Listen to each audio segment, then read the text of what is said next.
모르겠어요. 이게 아방가르드 듀오 GT의 능력인지 네. 오르페우스 앰프의 능력인지 네.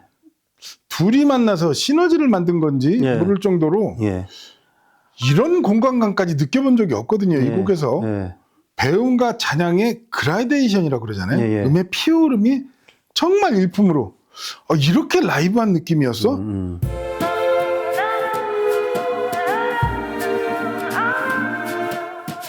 안녕하십니까. 오디오 평론가 이종학입니다. 오늘 이 시간에는 제 왼편에 있는 아방가르드 듀오 GT 이 모델에 대해서 설명하는 시간을 갖도록 하겠습니다. 오늘 이 시간에는 또 아주 특별하게 귀한 손님 모셨는데 우리 하이파이 클럽의 한청원 대표님. 특별하진 않지 않나요? 뭐 자주 하는데 뭐. 좀 특별했으면 좋겠는데. 네. 특별하게 해보겠습니다. 예. 화면에서도 보시지만은 이제 아방가르드는 혼 타입 스피커란 말이에요. 그러면은 여기에 대해서 이제 편견을 가진 분들이 의외로 많더라고요. 이게 뭐 옛날 기술, 옛날 타입의 스피커인데 이걸 요즘 이 시대에 뭐 굳이 이렇게 다루냐, 그런 얘기도 할 수 있고, 혼이라고 그러면 뭐 좀 거칠고 소리가, 그 다음에 대역이 좁고 또 작은 공간에서는 사용하기가 쉽지 않고, 그렇지만은 뭐 또 특정한 장르의 음악은 그래도 어떤 스피커는 괜찮더라. 예를 들어 JBL하고 알텍 같은 경우에는 이제 재즈가 좋고, 탄노이는 뭐 클래식이 좋고, 이게 이제 일반적으로 가지고 있는 그런 사실 그 관념이잖아요. 예전에 저희 아방가르드인가 네. 그 시청회 영상에 댓글이 기억이 나는데 이 혼 스피커가 약간 코맹맹이 소리가 나오는데 이 아방가르드도 약간 그런 것 같다. 네. 취향이 있고 기준이 예. 있겠지만 아무리 그걸 대입을 해봐도 예. 받아들일 수 없는 아방가르드 스피커에서 코맹맹이 소리가 난다. 예. 그러진 않거든요. 그죠? 너무 스트레이트하고 예. 너무 무미건조하고 중립적인 소리가 나올 수는 있어도 그렇죠. 그죠? 그래서 제가 혼 스피커의 이제 기원에 대해서 또 조사를 예. 해봤습니다. 혼 스피커는 1898년 미국의 에밀 베를리너라는 사람이 축음기에다가 혼을 붙여서 예. 음량을 증폭시키는 방식으로 이제 특허를 등록을 했다고 합니다. 예. 즉 오디오의 역사는 홈부터 시작됐다. 왜냐하면 당시에 앰프가 없었기 때문에 예. 그죠? 그 작게 나는 소리를 나팔 모양의 혼으로 증폭을 했었던 그걸로 축음기로 예. 오디오가 시작됐으니까요. 예. 그리고 이제 1920년대 초반 라디오와 영화관용으로 이제 소위 말해서 전기적인 혼 스피커가 등장을 해서 이 시기에 뭐 웨스턴 일렉트릭이라든가 예. 벨랩스가 이제 대표적인 브랜드고요. 이후 이제 발전을 한 게 1930년 50년대 알텍 랜싱이라든가 JBL 등이 이제 혼 기반 그쵸. 프로형 시스템을 만들었고 예.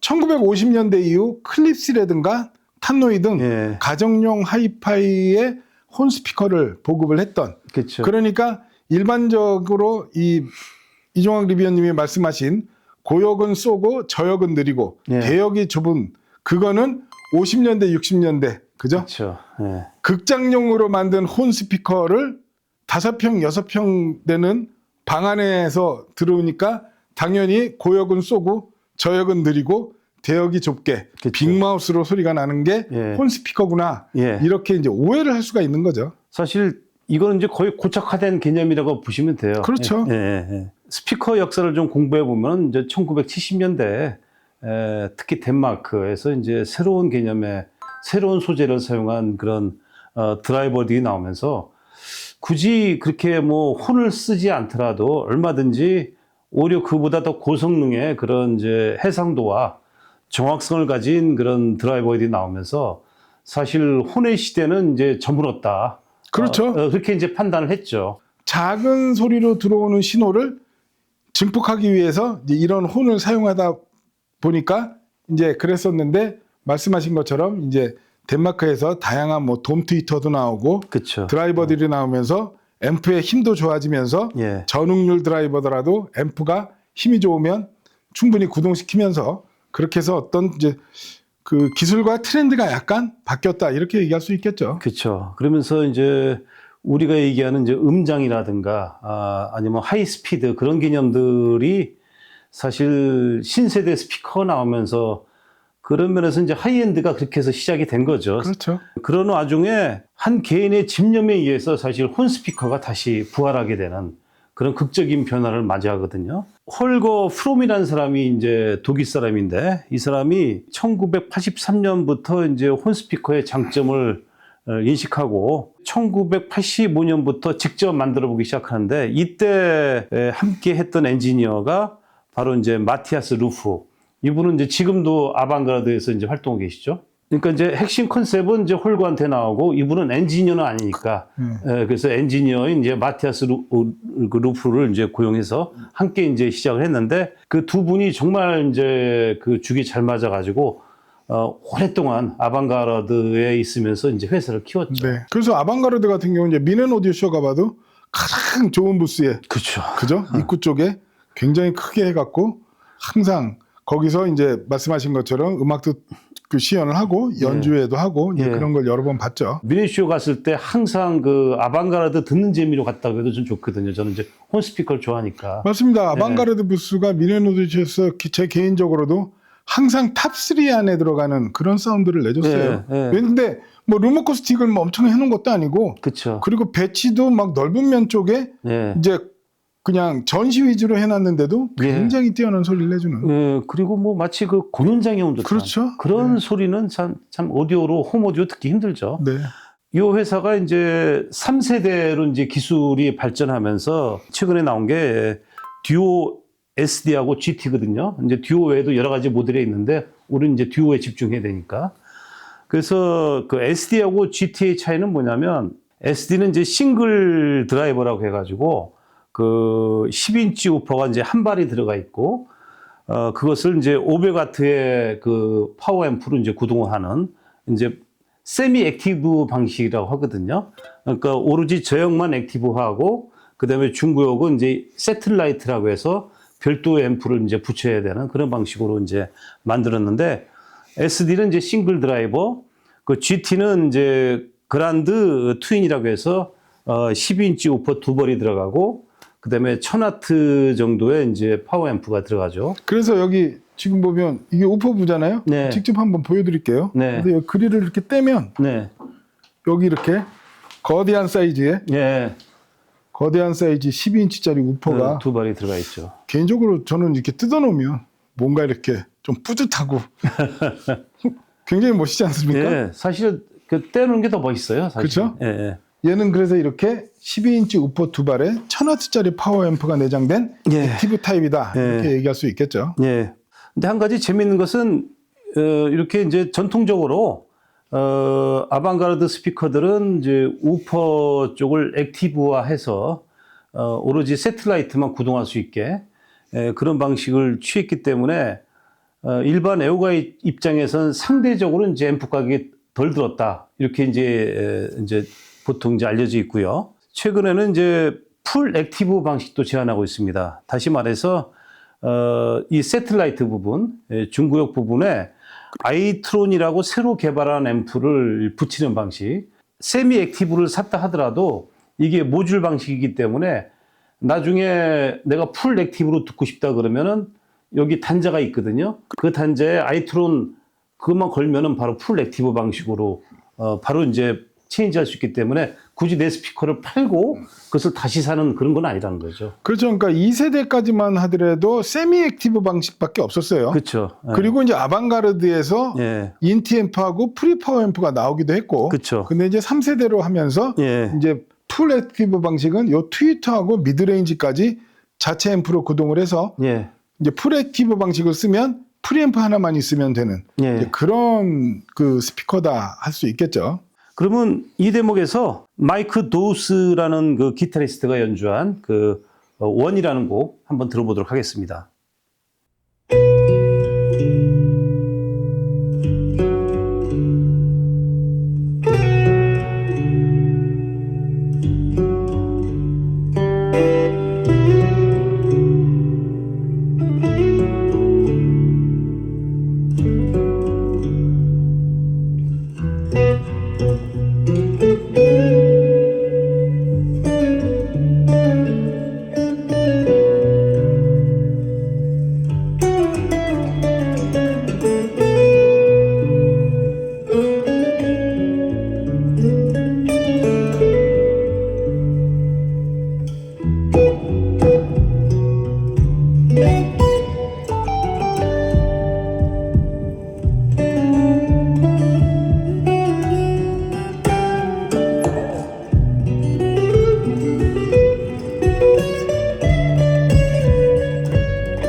이 원이라는 곡은 보니까 원곡이 메탈리카 그렇죠. 거더라고요. 유명한 곡이죠. 예, 예. 이걸 갖다 이제 마이크 도우스가 제이콥 퀴스트가드란 분하고 같이 둘이서 연주를 했는데, 그 단 2대의 기타죠. 하나는 일렉트릭 기타, 하나는 어쿠스틱 기타. 근데 이제 보통 이런 편성이면 어쿠스틱 기타는 그냥 긁기만 하고 일렉트릭 기타가 이렇게 가는데, 그렇지는 않고 둘 다 교대로 솔로를 하면서 되게 그 복잡하게 자기 주장을 하면서 이제 둘이 연주를 하는데, 기타의 차이, 연주의 차이도 극명하게 드러나고, 대형기에서 나오는 어떤 여유로움, 같은 기타를 하더라도 어떤 통의 그런 이제 울림 같은 거나 찬양 같은 것도 좀 이제 풍부하게 나오면서 이 앞에서 기타를 치는 듯이 되게 자연스러운 소리가 나오더라고요. 그 다음에 일렉트릭 기타도 어떻게 보면은 그 좀 날카롭게 들릴 수 있고 좀 그 왜곡이 될 수 있는데, 그렇지 않고 이것도 잘못 들으면 그냥 어쿠스틱 기타 듣는 것처럼 별로 이렇게 필터라든가 그런 장치를 하지 않고 아주 심플하게 이렇게 일렉트릭 기타를 쳤기 때문에 두 개의 서로 다른 기타가 엮어내는 그 화음 같은 게 아주 인상적으로 펼쳐졌다 이렇게 들었습니다.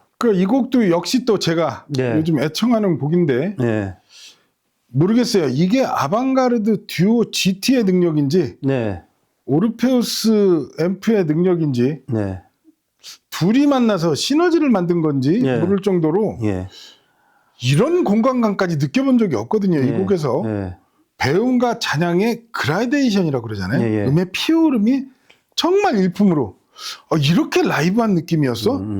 그동안은 그냥 스튜디오에서 예, 그냥 녹음한 약간 데드한 환경의 곡이다라고 느꼈는데, 사실은 이렇게 풍부한 배움과 잔향이 들어있었다고? 약간 생소할 정도로. 네, 그러니까 무대를 가득 채우는 그 음의 입자들. 우리가 이제 정숙함을 얘기를 할 때 네, 뒷배경을 지워서 만드는 정숙함이냐, 아니면 아무것도 없었던 공간이었는데 거기에 사실은 작은 음의 입자들을 막 뒷공간에서 이렇게 보여주면서 그러면서 느끼는 정숙감이 훨씬 더 깊은 정숙감을 만들어낸다 할 수 있는데, 예, 그러니까 일렉 기타, 어쿠스틱 기타, 타악기, 베이스 등의 이제 풍부한 음색이 예, 그대로 다 드러나는 느낌이에요. 서로 다른 음색이. 예, 예. 그리고 음의 알맹이가 가득 들어찼다고 해야 될 그 너무도 화려한 기타의 음색이 약간 새로웠다 예. 이야기하고 싶고요. 예. 그리고 이 음악에서도 이 오르페우스 앰프도 그렇고 아방가르드 앰프도 그렇고 엄밀히 말해서 엄정 중립의 사운드구나. 예. 음색을 전혀 채색하지 예. 않는구나. 예. 이런 음악을 들려줬더니 이 녹음에서는 굉장히 화려한 음이 사실은 이렇게 들어가 있었어. 예. 그런 걸 알려주는 느낌이에요. 그러니까 음원에 들어있는 차가운 음색은 아주 차갑게, 예. 그리고 따뜻한 음색은 그대로 따뜻하게 왜곡 없이 있는 그대로 증폭하고 그거를 최종단 아방가르드 듀오 GT가 정말 멋지게 예. 표현을 해냈다. 이렇게 얘기하고 싶습니다. 그 사실 아방가르드 스피커를 처음 들었을 때 이것이 혼에서 나오는 소리인가 좀 되게 좀 그 생경했던 느낌이 있습니다. 왜냐하면 이제 혼이라고 그러면 그 자체의 음색이나 그 색깔이 아주 분명하기 때문에 혼이라면 그런 소리를 알고 있었는데, 그런 것이 일체 없이 엄정 중립하고 그 다음에 또 전 대역이 정말 정확하게 시간축이 일치하는 부분에서 야, 이게 이런 식으로 또 혼 스피커가 발전할 수 있구나. 그럼에도 불구하고 좀 넓은 공간에서 듣고 있으면은 역시 그 혼 특유의 생동감과 그 다음에 그 실황 연주를 듣는 듯한 그런 그 활력 같은 게 있어서, 이거는 사실 그 한번 이렇게 아방가르드 소리를 접하면은 좀 그 중독성에서 헤어나오기 쉽지 않을 것 같아요. 그러니까 전형적인 독일 사운드죠. 네. 독일 사운드의 특징을 한 단어로 정리해라. 엄정 중립입니다. 그렇죠. MBL이 그렇고 버메스터가 그렇고. 그렇죠. 그죠? 네. 그냥 아방가르드 스피커는 하얀색 백지예요. 아, 그래서 내가 여기다가 어떤 색을 칠할 것인가, 그게 앰프 매칭과 세팅 튜닝으로 정말 내가 원하는 수준까지. 사실은 개인적으로 제일 세팅이 까다로운 스피커가 아방가르드라고 생각을 하는데, 네. 왜냐면 이제 혼이잖아요. 예. 혼 트위터나 혼 미드레인지의 특징이 뭐예요? 음의 직진성이 좋은 거잖아요. 그쵸. 음의 에너지가 굉장히 좋단 예, 말이에요. 예. 그리고 감도도 107dB, 108dB 이렇게 되면은 굉장히 민감하다 보니까 예. 앰프의 성향이라든가 앰프가 진짜 조금만 거칠어도 예. 그 거칠음을 거침없이 다 표현해내는 그렇죠. 그런 성향의 스피커이기 때문에 앰프 매칭이나 세팅이 되게 까다로운데, 근데 그 까다로운 거를 극복을 하고 정말 잘 세팅이 됐을 때는 네. 제가 늘 비유하는 100점이 아니라 120점, 150점 네. 정말 환상의 세계를 만들어낼 수 있는 네. 스피커가 아방가르드다. 전 그렇게 예. 얘기하고 싶습니다. 그러면 이제 지금 제 옆에 있는 그 듀오 GT는 세미 액티브 방식의 제품이니까 이걸 잠깐 설명드리겠습니다. 우선 이제 우포를 구동하는 파워 앰프는 이제 이 안에 내장되어 있고요. 1000W 사양입니다. 8옴에. 이거는 이제 G3 1000이라는 그 파워 모듈을 이제 쓴 거고요. 최신 이제 그 파워 앰프죠. 액티브화 한 것은 사실 그 애호가 입장에서는 되게 그 얻는 것이 많다 그렇게 생각하거든요. 왜 그러냐면 스피커를 구동할 때 제일 어려운 게 역시 저역을 구동하는 부분이잖아요. 거기서 많이 이제 실패도 하고 고민도 하는데, 이거는 이제 액티브 방식으로 철저하게 구동을 하니까 그 장점이 있고, 중구역 드라이버는 이제 두 개 이제 혼이죠. 트위터부하고 이제 미드레인지 두 개의 혼으로 구성되어 있고, 이걸 이제 세틀라이트라고 해서 이게 이제 감도가 한 107dB 정도 하는데, 그래서 이제 보통 이제 그 여기 홈페이지 봐도 요 세틀라이트는 최소 한 10W 정도로도 구동이 가능하다 이렇게 써 있긴 하지만, 요것이 이제 감도가 107dB 정도 되기 때문에 무난하지 않나 이런 생각도 들고요. 그래서 이 스피커 자체는 비싸지만 여기에 붙이는 앰프의 가격은 상대적으로 저렴하기 때문에 토탈 가격으로는 사실은 좀 어떤 가성비가 있는 스피커가 아니냐 이렇게 이제 일반적으로 생각을 하죠. 저는 이제 그 부분에 이제 동의를 못한다 말씀을 드리고 싶은데요. 예. 아방가르드 트리오 럭셔리 에디션을 한 8년 가까이 한 30평 되는 청담 시청실에서 운영을 네. 했잖아요. 그리고 솔직히 이 듀오 GT가 예. 저희 시청실에 들어온 지 한 2달 정도 되었는데 네. 왜 이제야 리뷰를 할까요? 그러네요. 그죠? 예. 최근 들어서 하이엔드 오디오가 막 리뷰가 밀린 것도 아니었고, 그렇죠. 그죠? 그만큼 아방가르드 스피커가 이제 세팅에 민감하다 또 말씀드리고 싶고, 제가 이제 청담 시청실에서 시청회를 할 때 아방가르드 트리오를 예. 세상에서 제일 울리기 힘든 스피커라고 얘기한 적도 있고, 그리고 크로노스 턴테이블 사장이 몇 년 전에 저희 시청실에 와서도 아방가르드 스피커를 처음 딱 보는 순간 낯빛이 확 변하면서 왜 이 스피커냐 하필, 그러면서 세팅 전부터 약간 실망을 했다가 나중에 소리가 나오는 걸 보고 자기는 아방가르드 스피커에서 이런 소리가 나오는 건 처음 듣는다 할 정도로 예. 진짜 좋게 말하면 팔색조 같은, 하지만 현실은 굉장히 까다로운 스피커. 그래서 이 아방가르드 듀오 GT도 마찬가지입니다. 예. 액티브로 여기 1000W짜리 앰프가 내장되어 있으니까 예. 소출력 인티 앰프로 좋다고 하셨고, 예. 많은 분들이 그렇게 말씀을 하시는데 실질적으로 진짜 몇 년 동안 사투를 벌인 사람으로서의 경험을 말씀을 드리면 예.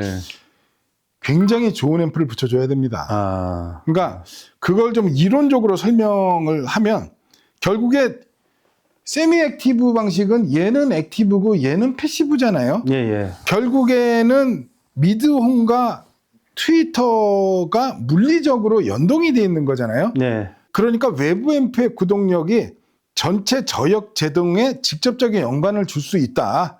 그러니까 그쵸. 우프만 구동해서는 되는 게 아니라는 거죠. 예. 예를 들어서 여기 미드레인지가 이따 말씀드릴 거지만 7인치짜리가 들어가 있거든요. 그렇죠. 그러면 트위터와 7인치짜리 미드레인지가 들어간 북셀프 스피커로 보자고요. 예. 제가 스펙 부분에서 늘 말씀드리지만 감도하고 구동력하고는 완전 다른 얘기거든요. 그러니까 결국에는 이 액티브 우퍼와 패시브 미드레인지의 위상이 흔들리면 안 된다는 거죠. 예. 그래서 그 부분을 잡으려면 진공관 인티앰프가 이 미드레인지를 제대로 구동을 못 해주면 액티브 우퍼와 엇박자가 날 수도 있다. 쉽게 설명을 드리면. 그러니까 청감상 저역이 늘어나게 되고 중역이 답답해지고 소란스러워지고 혼탁할 수 있게 나오는 게 제가 경험한 이제 아방가르드 스피커입니다. 예. 그래서 오늘 이 오르페우스 M800하고 이렇게 아. 대출력 파워하고 매칭을 했더니 예. 얘가 진짜 저세상 텐션이라 할 수 있는 엄청난 사운드를 네. 지금 내주고 있다. 그러면은 이제 들어보지는 않았지만 풀 액티브 방식이 있잖아요. 네. 아이트론 파워를 건 거. 아방가르드에서 자체 개발한 거니까 이렇게 이제 호화롭게 이렇게 앰프를 쓰지 못할 경우에는 아이트론도 괜찮지 않겠어요? 그렇죠. 아이트론 앰프가 들어가서 트위터하고 미드레인지까지 액티브로 동작하는 풀 액티브 방식도 정말 좋은 사운드를 내주는 스피커로 알고 있고 여러 번 예. 들어봤고요. 예, 예. 근데 이렇게 오디오 파일로서 파워 앰프를 잘 선택해서 예. 패시브로 나만의 완성도 있는 음을 만드는 재미, 예. 그 부분을 위해서 저는 이 패시브 방식, 세미 액티브 방식을 선택을 했고요. 예. 여기 보면 뒤에 이제 밸런스 단자도 있고요. 예. 스피커 케이블로 연결할 수도 있거든요. 예, 예, 예. 저는 이렇게 대출력 파워 앰프에 스피커 케이블로 연결했을 때 네. 정말 그러니까 우퍼가 액티브 방식이니까 예. 파워 앰프는 별로 할 일이 없냐? 예. 직접 사용해 보십시오. 예. 그러면 정말 제대로 된, 그러니까 왜 아방가르드 스피커가 어렵다고 말씀을 드리냐면요. 구동력과 순도 두 개가 다 좋은 파워 앰프. 아. 정말 손가락으로 꼽아야 되거든요. 예. 그래서 구동력만 좋은데 소리가 조금만 거칠다. 그러면 그 거칠음이 다 쏟아지고 음의 순도는 좋은데 저역 제동력이 좀 약하다. 그러면 아까 말씀드린 위상불일치 느낌, 음의 밸런스가 안 맞는 예. 느낌, 리듬 앤 페이스가 무너지고 그런 부분이기 때문에 두 가지를 만족할 수 있는 앰프. 정말 손가락으로 꼽을 만한데 오늘 오르페우스 M800이 정말 굉장한 실력을 발휘하고 있다. 그렇게 말씀드리고 싶습니다. 그러니까 전투력이 저처럼 있는 오디오 파일이라면 예. 이렇게 세미 액티브 방식, 패시브 방식의 예. 좋은 파워 앰프를 골라가면서 들어보는 재미를 느낄 수 있고 오디오 세팅 그런 거 그렇게 특별히 관심 없고 예. 그냥 좋은 음질로 행복하게 난 음악을 듣고 싶다? 그러면 이 정도급 프리앰프 딱 붙여주고 풀 액티브 방식이면 그쵸, 예. 그냥 끝! 이렇게 말씀을 드릴 수 있겠습니다. 자, 그러면 또 음악 하나 또 듣고 가시죠. 프란신 서틴이라는 그 밴드죠. 거기서 만든 그 퀸 메리라는 곡을 한번 들어보도록 하겠습니다.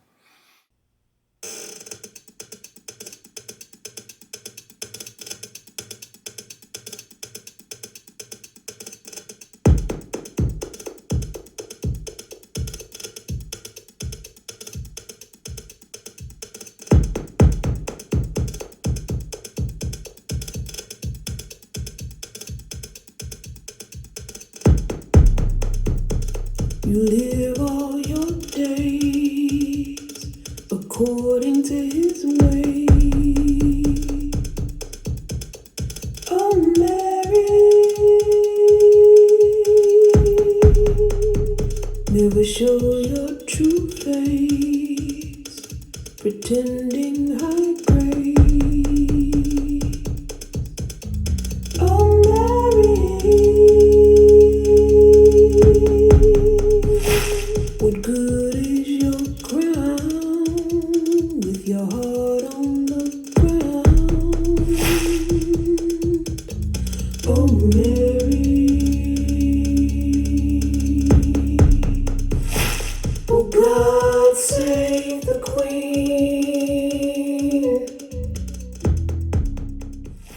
이 곡을 듣고 좀 충격을 받았어요. 음질도 음질이지만 컴퓨터하고 여러 가지 전자악기를 이용해서 일종의 가상현실을 만들어가지고 그 안에서 이제 일점은 말하자면 이제 정의감도 만들어내고 악기라고 할 수 없는 특정 소리가 왔다 갔다 하기도 하고 멜로디 악기는 거의 없이 그냥 타악기로만 또 진행을 하고 제가 이제 그런 음악을 좋아하지 않았던 것은 들어보면 되게 다 좀 빈곤했거든요. 소리라든가 그 공간감 같은 게 이거 가지고 비싼 하이엔드 제품을 이렇게 둘 수 없다 이렇게 생각했는데 저는 이 곡 듣고는 이런 것을 재생하려면 앞으로는 정말 최상급의 스트리머랑 그 다음에 이제 DAC도 필요하고 이제는 이제 그런 것들이 필요한 시대가 왔구나 이런 소프트가 나는 거 보고 사실 그래서 이 곡의 존재 자체에 저는 이제 충격을 좀 느꼈고, 눈 감고 헤드폰을 끼고 들었을 때 막 다채롭게 펼쳐지는 공간이 있잖아요.